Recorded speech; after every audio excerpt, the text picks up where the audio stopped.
Press वार्ता है वो 134 के विषय पर हमने बुलाई है। उससे पहले मैं अपने कुछ साथियों का इंट्रोडक्शन मैं आपसे करवाना चाहूँगा, जो कि मेरे बराबर में बैठे हैं। ये महिपाल कौशिक जी हैं, ये स्टेट के सचिव हैं, और इस साइड हैं सुरेश कुमार जी हैं, जो कि हमारे फेडरेशन के जिला प्रधान हैं, और हमारे कृष्ण जी हैं, जो कि सीनियर और वरिष्ठ साथी हैं, और साथ में है विकास धीमान जी, जो कैथल ब्लॉक के प्रेसिडेंट है। माजरा जी हैं, जगदीश माजरा जी वरिष्ठ साथी हैं, और ये प्रेस कॉन्फ्रेंस जो 134 के विषय पर बुलाई गई है। 134 जब से लागू की गई है वो किसी ना किसी वजह से परेशान करती रही है, चाहे वो सरकार है, विभाग है, या स्कूल संचालक हैं, या अभिभावक हैं, या बच्चे हैं। इससे जुड़े हुए सभी स्टेक होल्डर परेशान रहे हैं, पीड़ित रहे हैं। और जब से ये लागू हुई है, हमारा हमेशा इसका विरोध रहा कि इसको सही तरीके से लागू किया जाए, और 134 में जो बच्चे हैं जो डिजर्व करते हैं उनको इसका क्या है फ़ायदा नहीं मिल पा रहा। ठीक है, हम लगातार बोलते रहे, एंड में सरकार को ये समझ में आया और पिछले 2 सालों से 134 को ख़त्म कर दिया गया। लेकिन अभी भी 134 हमारे लिए सिरदर्द बनी हुई है। क्यों सिरदर्द बनी हुई है? पिछले कई सालों से हमारा 134 का पैसा रुका हुआ है। लगातार हमने ज्ञापन दिया है, लगातार हम अधिकारियों से, विभाग से लगातार संपर्क में रहे हैं, और उन्होंने अभी तक हमारा पैसा, बहुत ज़्यादा पैसा रिलीज़ ही नहीं किया है। लगातार संपर्क करने के बावजूद भी हमें सिर्फ मिलता है आश्वासन, आश्वासन और आश्वासन। 134 का पैसा हमें नहीं मिल रहा।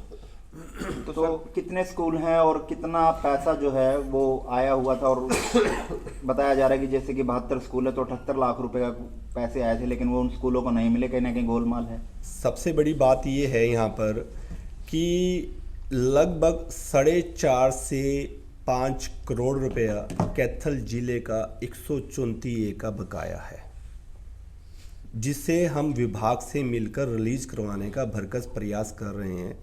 लेकिन विभाग क्या करता है, हर रोज़ हमारे पास एक लिंक भेज देता है, और वो हमसे पूछता है कि जो आपके पास 134 के बच्चे हैं उनका डाटा हमारे पास भेजिए। पहले हम डाटा DSC में भेजते हैं, उसके बाद हमें DWO ऑफिस में अपनी एक बहुत मोटी फाइल बनाकर भेजनी पड़ती है। इसमें विडंबना ये है कि बच्चे सरकार ने भेजे, IMS पोर्टल पे वो बच्चे हैं, उनको एक स्टूडेंट रजिस्ट्रेशन नंबर मिला हुआ है, सरकार हमारे पास बच्चों को भेजने वाली है, हम उन्हीं बच्चों को ही एडमिशन दिया हुआ है, और उन्हीं बच्चों को क्लेम करने के लिए हमें बहुत सारी कागज़ प्रक्रियाओं से गुजरना पड़ता है, जो कि गलत है। चलो, उन्होंने जो भी प्रक्रिया अपनाई हमने उनको फॉलो किया। हमारी फाइलें DWO ऑफिस में मिट्टी से आंटी पड़ी हैं, उनके ऊपर किसी प्रकार की कोई कार्रवाई नहीं की जा रही, ना की गई है, लगातार कहने के बावजूद भी। जब शिक्षा विभाग या बोर्ड एक टाइमलाइन छोड़ देता है कि आपने इस तारीख तक अपने बच्चों के डाटा, अपने बच्चों के फॉर्म, अपने बच्चों के एडमिशन आपने करवाने हैं, उससे एक दिन अगर लेट होता है तो एक भारी भरकम जुर्माना हमें स्कूल वालों को बियर करना पड़ता है, सहन करना पड़ता है। लेकिन पिछले 6 सालों से 8 सालों से स्कूलों के 134 के पैसे रुके हुए हैं, उसके बारे में किसी प्रकार की कोई कार्रवाई नहीं की जा रही। हम सरकार से डिमांड करते हैं, हम विभाग से डिमांड करते हैं कि 134 के जो पैसे कैथल जिले के 4.5 से 5 करोड़ रुपए रुके हुए हैं, उसके तत्काल प्रभाव से लागू किया जाए। साथ ही साथ हम ये डिमांड करते हैं 134 के जो पैसे हैं उस पे हमें 18% का ब्याज भी दिया जाना चाहिए। जब सरकार, अगर हम लेट होते हैं तो सरकार हमारे ऊपर जुर्माना लगाती है, विभाग हमारे ऊपर जुर्माना लगाता है, तो क्या यहाँ पर सरकार को हमारे पैसे जो इतने लेट हैं उस पर कोई हमें कंपनसेशन नहीं देना चाहिए? 134A के नाम पर हमें जो हमारी फीसिस बनती हैं वो बहुत ज़्यादा बनती है। वो फीसिस हमें मिलने का अधिकार है, हमें मिलनी चाहिए, लेकिन फिर भी सरकार ने वो थोड़ी थोड़ी फीसिस डिसाइड कर दी मनमाने तरीके से। लेकिन वो जो थोड़ी फीसिस हैं वो फीसिस भी हमें नहीं दी जा रही, टाइम पर नहीं दी जा रही। 3-3, 4-4, 5-5, 6-6 सालों का वेटिंग पीरियड चला हुआ है और हम जाते हैं विभाग के पास तो वो यही है कि हाँ जल्दी देंगे, जल्दी देंगे, जल्दी देंगे। और जैसे कि अभी एक क्वेश्चन आया कि क्या रहा, ये लगा के चलिए आप, नवंबर 2021 में डीएससी की तरफ से, director of school education Haryana की तरफ से कैथल जिले के अंदर 72 स्कूलों का 78 लाख रुपया एक साल का सरकार की तरफ से ग्रांट होके, विभाग की तरफ से ग्रांट होके डीईओ ऑफिस कैथल में आता है। लेकिन बड़े दुर्भाग्यपूर्ण तरीके से मैं ये कह सकता हूँ कि वहाँ पर कर्मचारियों ने वो पैसा जो कि बाय नेम आया था, स्कूलों के नाम बाय नेम, डीएससी की तरफ से लिस्ट, उन स्कूलों को, वो मैक्सिमम स्कूलों को वो पैसा मिला ही नहीं। वो पैसा अदर जगह लगा दिया गया, अदर जगह बांट दिया गया, उन स्कूलों को मिला ही नहीं। उस पर हमने आवाज़ उठाई, लेकिन अभी तक उसके ऊपर भी कोई कार्रवाई नहीं हुई है और उसके ऊपर भी हमारा पैसा रिलीज नहीं हुआ है। कहाँ लगाया वो पैसे, किस योजना में लगा दिया, वो हमें नहीं पता कि कहाँ कहाँ बांट दिया वो पैसा, किस किस स्कूलों को बांट दिया।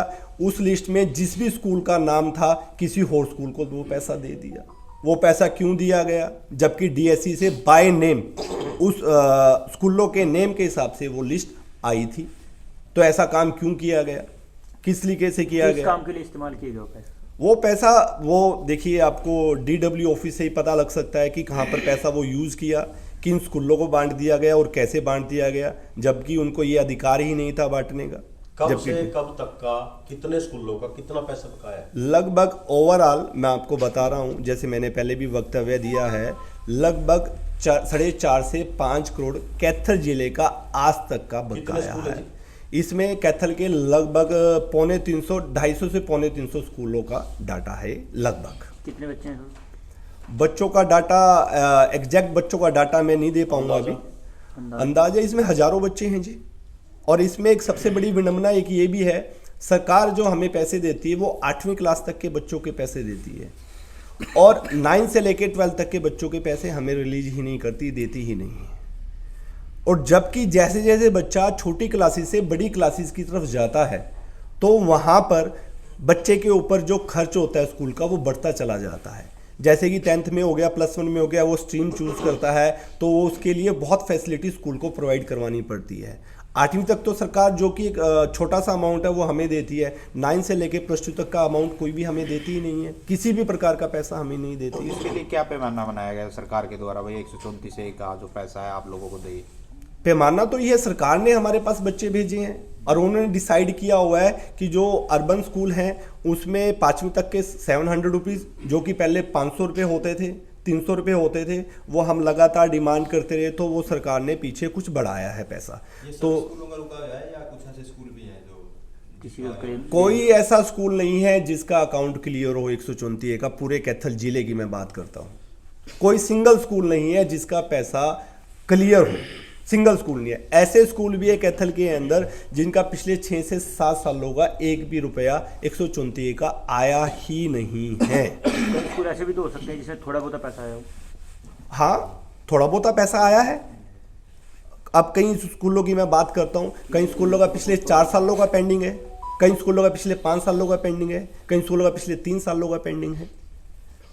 अब आपकी क्या मांग है सरकार से? अगर सरकार नहीं मानती है तो फिर आप लोगों का क्या कदम रहने वाला है? देखिए, हमारी डिमांड ये है कि सरकार 134A का जो कि पैसा रुका हुआ पैसा है तुरंत जारी करे, और मैं तो डिमांड ये भी करता हूँ विद इंटरेस्ट जारी करे। इंटरेस्ट लेना हमारा अधिकार है। इतने इतने सालों तक अगर हम बच्चों को पढ़ा रहे हैं बिना पैसे के तो उसमें परेशानी है, तो वो हमारे जारी करे। और अगर सरकार हमारा 134A का रुका हुआ पैसा जारी नहीं करती है तत्काल प्रभाव से, तो हमें ये इस विषय पर सोचने पर मजबूर होना पड़ेगा, जो कि 134A के बच्चे हमारे पास अध्ययनरत हैं, स्टडी कर रहे हैं, पढ़ रहे हैं, तो मजबूरी में ना चाहते हुए नए सेशन से 24-25 का जो अप्रैल से सेशन स्टार्ट होगा, हमें उन बच्चों को छोड़ना पड़ेगा, निकालना पड़ेगा, या उनसे हमें बोलना पड़ेगा कि अगर आपको हमारे स्कूल में एजुकेशन लेनी है, पढ़ाई करनी है, तो आपको स्कूल के जो भी फीसिस हैं वो आपको पे करनी पड़ेगी। क्योंकि लगातार हम बिना पैसों के बच्चों को कैसे पढ़ाएंगे। हाँ साथियों, आज जो प्रेस कॉन्फ्रेंस है हमारा, इसमें मुख्य विषय जो 134 ये धारा है हरियाणा एजुकेशन कोड की, उसके अंतर्गत हम काफ़ी सालों से बच्चों को पढ़ा रहे हैं। और एक तरफ सरकार गरीबों के बच्चों के प्रति सहानुभूति प्रकट करने का एक झूठा दावा करती है, और दूसरी तरफ इसको खुद ही डिस्प्यूटेड करती है। जब से ये 134A की धारा जो लगी है गरीब बच्चों पढ़ाने की, कभी भी ये मतलब क्लीन चिट इसको नहीं मिली। जब भी पैसे की मांग आती है, पहले सिस्टम को था ही नहीं, धीरे धीरे सिस्टम बनाया गया, लेकिन उसके बाद बच्चों को लगातार पढ़ा रहे हैं, लेकिन जो पेमेंट करने की बात है वो कभी टाइम पे नहीं आती। हर स्कूल अभी भी हज़ारों बच्चों को पूरा जिला पढ़ा रहा है, और किसी स्कूल में किसी बच्चों को पढ़ाने के बारे में दिक्कत नहीं आई, लेकिन सरकार की तरफ से कोई सिस्टम अब तक ठीक नहीं बन पाया। तो हमारी सरकार से डिमांड यही है कि जब इतनी लगन से हम सब बच्चों को पढ़ा रहे हैं, उन ज़रूरतमंद बच्चों को, तो सरकार उनसे रिलेटेड जो भी हमारी राशि बनती है उसको तुरंत रिलीज करे। हमारी यही सरकार से मांग है, क्योंकि लगातार बच्चे जब पढ़ रहे हैं तो उनका फिर पैसा क्यों रुका हुआ है। एक दिन भी हम कोई फॉर्म लेट हो जाए या बच्चा कोई एडमिशन में लेट हो जाए तो सरकार तुरंत बंद कर देती है उसको। लेकिन इस मामले में आज तक शिक्षा विभाग ने क्यों नहीं फैसला किया कि इनकी राशि तुरंत प्रभाव से जारी होनी चाहिए। 9वीं से 12वीं तक के बच्चे हर स्कूल अभी फ्री में पढ़ा रहे हैं, उसके बारे में एजुकेशन डिपार्टमेंट ने कोई फैसला अब तक नहीं लिया। मंशा क्या है, क्यों नहीं पैसे रिलीज हो पा रहे, क्या लगता है? सरकार का सिस्टम में जो एक फेलियर है वो सही तरीके से काम नहीं कर पा रहा। जब ऑनलाइन बच्चे अप्लाई हो रहे हैं, पोर्टल पे सारे बच्चे चढ़े हुए हैं, और एजुकेशन डिपार्टमेंट टाइम पे रिजल्ट निकालता है, टाइम पे उनका एडमिशन सब कुछ होता है, तो रिलीज करने में फिर देरी किस बात की है।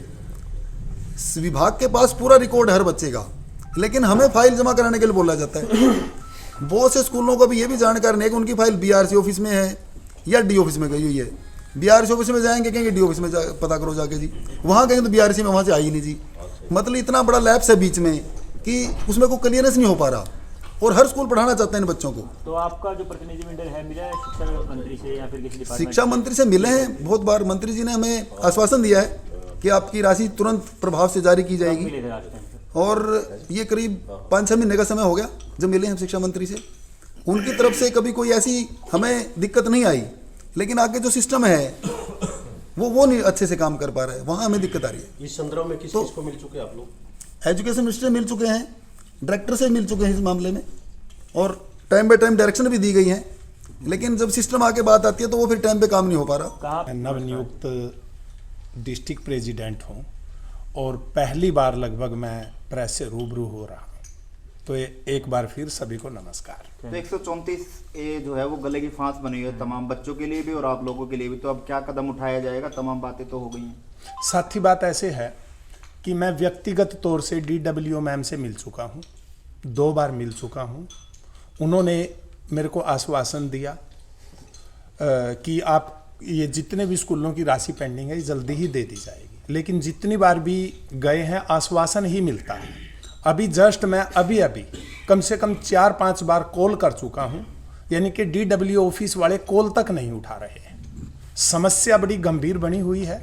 एक तो इतनी कम राशि है, आप सभी साथी जानते हैं कि जितने भी प्राइवेट स्कूल हैं ये लगभग बच्चों से जो फीस आती है उसी पर ही अपना पूरा सिस्टम चलाते हैं।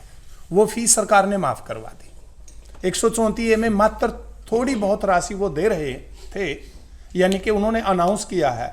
मेरा खुद का 6.25 लाख रुपए है, मेरे को सिर्फ एक बार पेमेंट मिली है एक सेशन की, और अभी मेरा 6.25 लाख रुपया तो मेरा खुद का पेंडिंग है, जिसको लेकर मैं कई बार DO ऑफिस में जा चुका हूँ, लेकिन हर बार आश्वासन मिलता है। और ऐसा समय आ गया है, उन बच्चों से परेशानी भी आ रही है, ना हम उन बच्चों को स्कूल से निकाल सकते, चाहे कोई इनडिसिप्लिन का भी मुद्दा हो, क्योंकि वो 134A का मुद्दा लेकर DO ऑफिस में पहुंच जाते हैं। तो उन बच्चों से कोई भी संस्था है उनको भारी परेशानी आ रही है, कई संस्थाओं को तो, क्योंकि कुछ एक बच्चे इनडिसिप्लिन में होते हैं, उनको डिसिप्लिन में लाना ये एक महाभारत का काम है। ये बड़ी दिक्कत बनी हुई है और उसका कोई पैसा भी नहीं मिल रहा। सिर्फ स्कूल, बहुत सारे स्कूल इस वजह से घाटे में आ रहे हैं और लगातार ऐसे बच्चों की संख्या बढ़ती जा रही है। तो तमाम स्कूल वालों ने दुविधा तो आपके सामने रखी है, आप भी रख रहे हैं। प्रधान का क्या एक्शन रहने वाला है? अगर इसी तरह की मंशा सरकार की रहती है तो क्या आदेश रहेगा? अगर इसी तरह की मंशा सरकार की रही तो मैं सभी स्कूल साथियों को इकट्ठा करूंगा और अप्रैल से पहले हम पूरा प्रयास करेंगे कि ऐसा एजिटेशन करेंगे, इस तरह से सभी साथियों को इकट्ठा करके, और सरकार का जो ध्यान है और अधिकारियों का जो ध्यान है हम इस तरफ लगाएंगे। और अगर बाय द वे अधिकारियों ने हमारी बात नहीं सुनी तो उन बच्चों के प्रति हमारी पूरी सहानुभूति है, फिर भी आगे एडमिशन को लेकर उसके बारे में सोचा जाएगा। ठीक है।